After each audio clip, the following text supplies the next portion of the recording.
Hello again, live from CES Innovation 2025. Here with Human Security for All, World Academy of Arts and Sciences, the United Nations, and of course, Conscious Capital Foundation. And I'm here with Sein. Hi, nice to meet you. Which I was just asking him how to pronounce his name because I wanted to be respectful and make sure I got it. He said like insane, and I said yes, like me. So that was our bring you into our off-camera conversation before we started. Right. So the team tells me that you have a wonderful innovation. So what I would like to ask you is just a couple key questions about what you're doing. And so the first question is, what inspired you? Forget about the innovation right away, but what inspired you to do what you're doing? And then tell me about what it is. Okay. So our company is called Midbar, which in Hebrew means Midbar. Bar. So it's a Hebrew word which means the desert, right? The desert, Midbar, the desert. It's Hebrew. Yeah. So our product is called Air Farm. So okay, I'm going to call a timeout on you. Right. For 1 second. Okay. So you're out of where? South Korea? South Korea. And you have a Hebrew name? Hebrew name called Midbar. Okay. Right. Help me out. Okay. So it means desert. So our first problem recognition was that we wanted to reimagine agriculture. So wherever, whenever, to have cultivation anywhere you want, anytime. Anywhere, anytime anywhere, in the world. anytime. That's your mission. That's our mission. Right. Wow. So our product called Air Farm is a world first inflatable farm.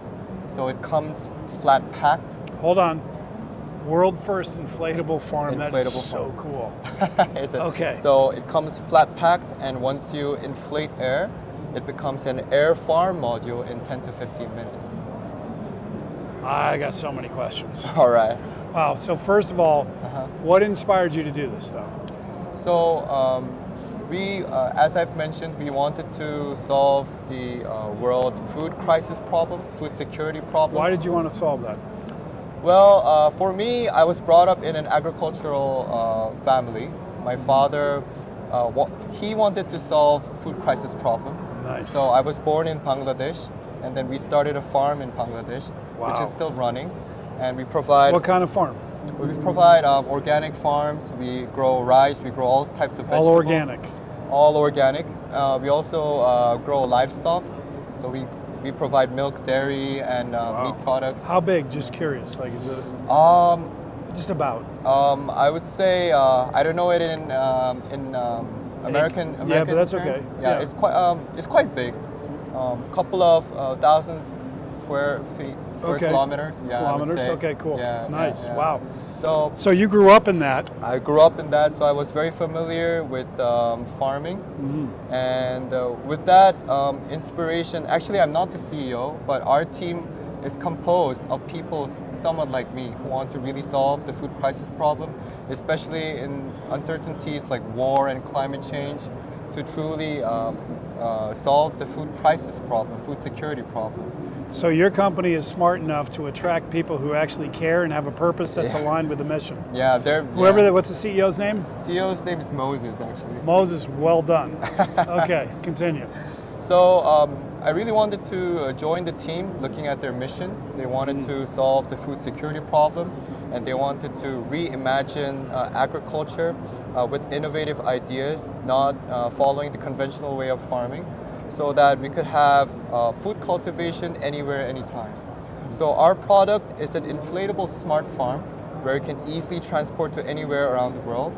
Once you inject air, and installation happens within a day, and then you can start cultivating different kinds of vegetables and crops from the get-go.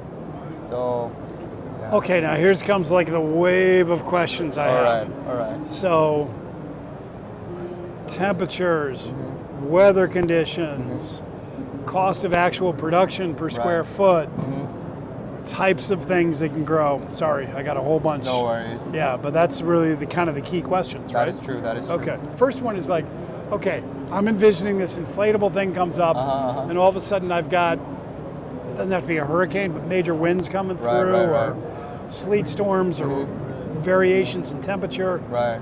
Talk to me about that. Just weather, external. Yeah, so all different factors. kinds of environments. So especially in America, I met an American friend here who lived in Florida, and his biggest concern was hurricanes. We're in Tampa. Right? We're in Tampa. Good, got that one. Check. Check, yeah. So in cases of these environmental crises, you can store up maybe 1 or 2 farms inside your basement, and then whenever So, and then pull it the plug, yeah, get the stuff. it becomes a farm, and then in this environmental crisis, you can start cultivating your own crops, Wow. organic, and So, but if it's coming, I wasn't kidding around. You pull the plug, you bring it down and, Yeah. and shelter it from the storm, yeah, and then bring it back up. yeah, that Okay. that was our key Okay. model from the first. Excellent. Yeah, from the beginning.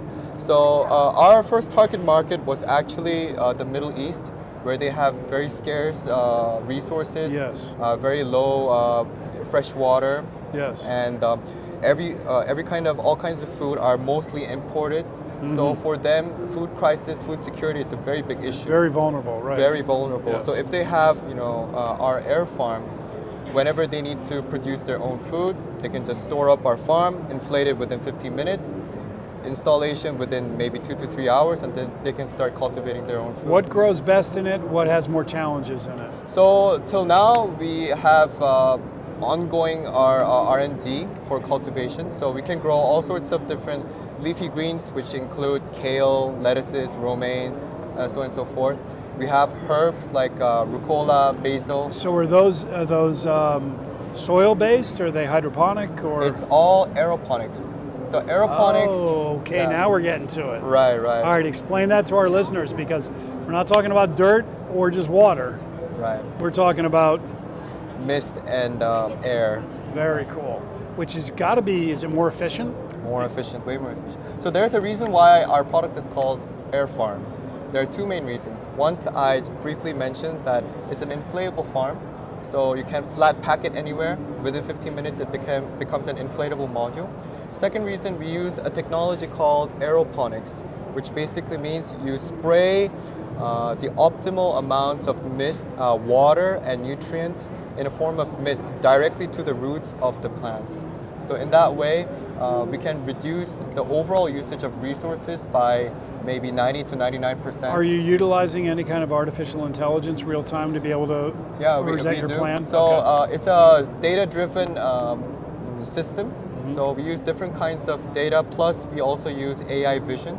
So Nice. based on image sensing, we try to image sense the crop growth throughout the cycle, and optimizing the and application. optimize Got and it. predict if there's any abnormality. Hugely efficient, huh? Yeah, yeah. And you'll probably just keep getting better and better as the technology grows, yes, right? Yes, Okay, so how do you envision this really helping the world, and how do you see, like, in 3 years from now?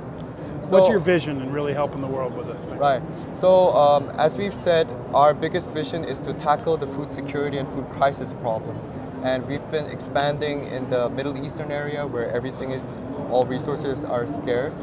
So we envision to really tackle the food crisis problem in those That's where you areas. want to deploy first. We Middle have been East. deploying and we have been expanding in many countries in the Middle East. Tell me about where you're at in development, so our listeners understand. We have initially started in UAE, in Abu Dhabi and Dubai. Okay. And we have been introducing our products in country of Jordan.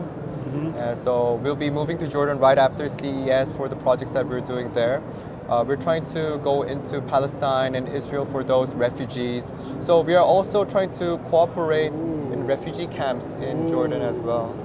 Right. That's a great application of this, right? So right, crisis recovery, Crisis- intermediary, yeah, intermediate emergency applications.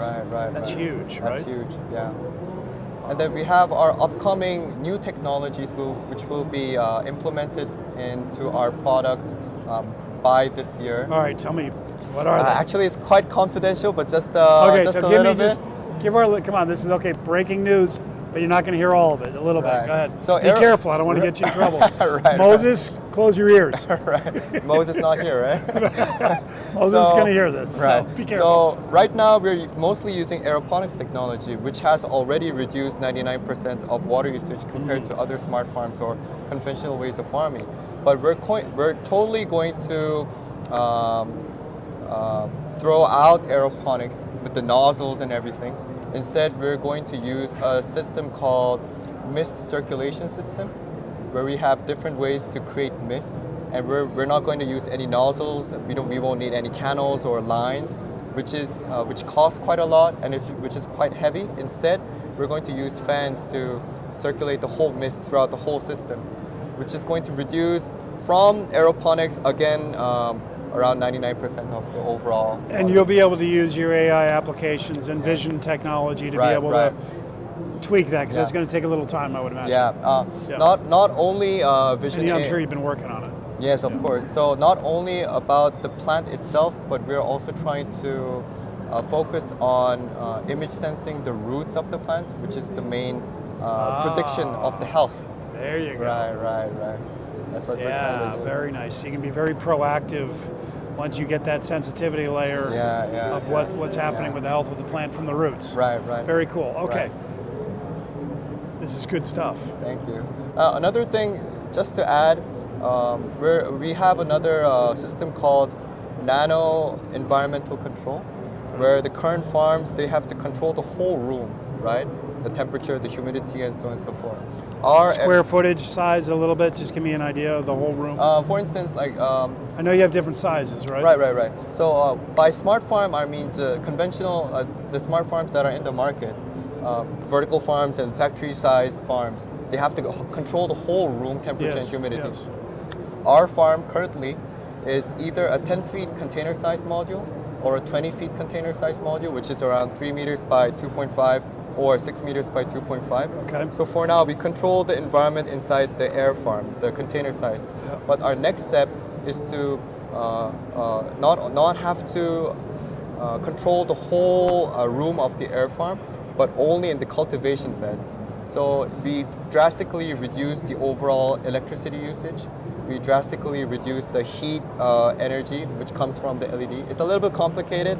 Is that going to include eventually, I can imagine that including a real one-to-one technology to what each plant needs in each region? It's much more, For now, we have to control the whole room, but now it's more focused and now on the it's not only cultivation. more efficient, but you can, this plant needs twice as much and this is only half as much. Exactly. Yes, that's true. Which has got to so be the a huge important thing is the advantage. humidity and temperature around the plants.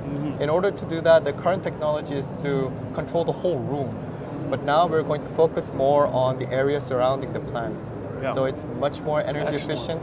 Much more. What's one of the final questions I have for you is, the actual source of the water. Okay, so we a little inside here, we're very passionate about a lot of atmospheric water generation and have done a lot of research in that area. Have you looked at that at all, and because if you're doing stuff in the desert, you've got a great solution, but you still have to have the source. So talk to me about your issues around that, and have you approached atmospheric water generation at all? Of course. Thank you for asking the question. So all our technology... That's easy, it's a passion of mine. So all our technology is patented based, and we're almost done with all their R&D. So we also use a technology where we gather moisture from the air, and all the moisture is being used into the farm, and it's being recycled again and again. So we wouldn't need a lot of water coming from outside sources, but we reuse the moisture from the air. We reuse the water coming from the system itself, and we recycle it. Super efficient then. Wow, fabulous. Okay, well, holy cow, you are a starfish. We're going to be keeping an eye on you, and we're here to support you and tell your story. Tell me, what is the biggest thing that you need today as a company? So now that we've been expanding to other countries outside, we are trying to find expansion in the North American market. So any sort of partners or customers who are willing to try out our product, we're more than welcome to. We're all open arms, so please. Okay, so if I'm one of those potential customers, what am I thinking? Am I a homeowner who wants to be progressive and independent? Am I a current farm? What kind of size and scale? Right. So as I've mentioned, we have two main standard size models. Yes. One is a 10 feeder, one is a 20 feeder. For the 10 feeder, it can be like a hobby. You can have it at your home. Yes. But it's mostly for education and R&D purposes for schools and universities. If they want to have like a smart farm diploma, want to have their students to learn more about smart farming. Yes. But the bigger size is more commercial version. Which is 20? Which is 20 feet, but it's customizable. You can make it more bigger. What does it produce? It 20 produces. feet? You mean the? I mean, I the know you have a yield? lot of different things in there, but the yield out The of yield. that. So we produce around 1,200 unit per farm, and that also can be altered and customized. Okay. Yeah. So if you wanted to have it bigger size, then we can provide Sure. a bigger customized version of that. Wow. Thank you so much. Outstanding work. Thank you you. for all you do to make Thank the world you. a better place. Thank you so much. We're going to keep an eye on you, and we'll report back, and we'll see you next year too. Okay, see you next year again. Outstanding. Thank